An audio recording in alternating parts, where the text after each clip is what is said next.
Hey guys, it's Mythos Gamer. Today we're doing our setup turn for our fourth game of Arkham Horror. We're going to be using the Dunwich Horror expansion. Not all of it. We're going to be using mainly all the encounter cards, the unique items, common items, spells. We're not using the board or the actual Dunwich Horror for this game. Hopefully our next game I'll be able to throw those in once I have a better camera. What we're going to do this turn is take a look at our investigators, all their equipment, and then we're going to take a look at our ancient one, and then finally draw our starting Mythos card. Our first investigator is going to be Hank Sampson. He starts with 5 sanity and 6 stamina. Hank starts in Arkham at the general store. He begins with $3, 1 clue token, and the food common item. And he randomly gets 2 more common items, 1 unique item, and 1 skill. And he has the thick skull ability. He does not make a horror check when he first encounters a monster. Instead, he only makes a horror check if he first fails a combat or evade check against a monster. It's a pretty good ability. If you kind of plan ahead before you go into combat and you're pretty sure you're going to win, that basically means you get to avoid horror checks all game. And combine that with his high fight skill, you can basically keep your fight skill maxed and not worry about your will for the most part. For Hank's skills, we're going to start him off with a speed of 5 and a sneak of 1. We're going to keep his speed pretty high so that we can get around Arkham in the very beginning.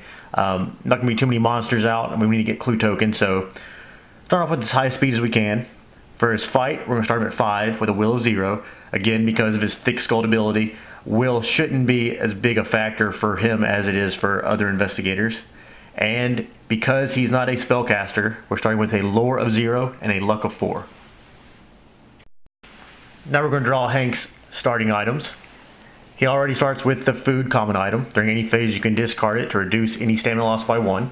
He already has a stamina of 6, which is pretty high, so this will make him last in combat even longer. His first random common item is the motorcycle. During movement you can exhaust to get 2 extra movement points. With his movement of 5, he'll be starting the game with a movement of 7. He can pretty much go anywhere he wants in Arkham. Our second random common item is an ancient tome. During movement, you can exhaust and spend 2 movement points to make a lore -1 check. If you pass, draw 1 spell and discard ancient tome. If you fail, nothing happens. This really isn't a very good item for Hank, but because of his high movement, we'll be able to get around Arkham and give this to one of our other investigators who's more adept at casting spells. Also, Hank has a lore of 0, and we're not moving his lore up just to try to get a spell that he's really not going to use. And for our random unique item, we got an Elder Sign. A very good start for this game. During any phase, when sealing a gate, lose 1 stamina and 1 sanity and return this card to the box. You do not need to make a skill check or spend any clue tokens to seal a gate. In addition, remove 1 doom token from the Ancient One's doom track. Hopefully this is a sign of how our game is going to go, because just always starting off with an Elder Sign is just amazing. And for his random skill, he got the stealth skill. During any phase you can exhaust, reroll an evade check. Our second investigator is going to be Daisy Walker. She starts with 5 sanity and 5 stamina. She will begin the game at the library. She starts off with $5, 1 clue token, 1 unique item, the Liver Divan. Randomly she gets 1 common item, 1 unique item, 1 spell, and 1 skill.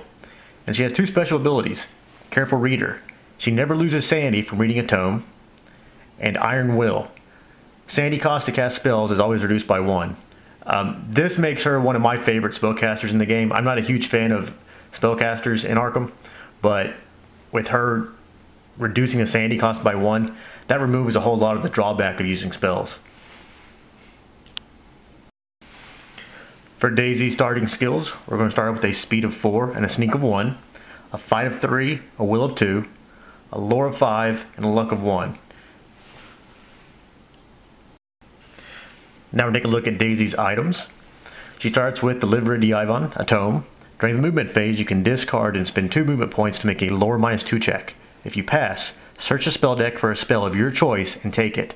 Then discard Liver Divan and lose 2 sanity. If you fail, nothing happens. For her random common item, we drew an old journal. Another tome. During movement, you can exhaust and spend 1 movement point to make a lore -1 check. If you pass, gain 3 clue tokens and discard old journal. If you fail, nothing happens. For her random unique item, we got lucky again. We got True Magic, another tome. During movement, you can exhaust and spend 1 movement point to make a lore -1 check. If you pass, gain 1 clue token and lose 1 sanity. This is a pretty awesome item for Daisy. Basically, because she doesn't take sanity loss, she will never be hurt by using this, except for the 1 movement point that she'll have to give up. But it'll give her a chance to gain a clue token every turn. Pretty huge. For Daisy's random spell, we got Heal. As a casting modifier of +1 with a sanity cost of 1, which for Daisy will be 0. During upkeep, you may cast and exhaust. You or another investigator in your area gains stamina equal to the successes you rolled on your spell check. The stamina cannot be split between multiple investigators. Not a bad spell. Obviously great for helping recoup stamina. But Daisy has nothing offensive for combat now. We drew 2 tomes and a healing spell.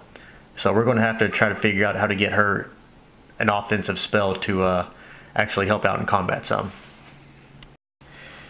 And for Daisy's random skill, we got Fight. It gives +1 to fight, and when you spend a clue token to add any fight check, add 1 extra bonus die.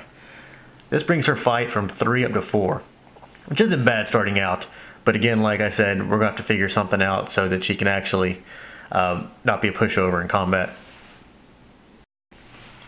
Our third investigator is one of my personal favorites, Patrice Hathaway. She starts off with 5 sanity, 5 stamina. She starts the game in the curio shop. She starts off with $2, 3 clue tokens.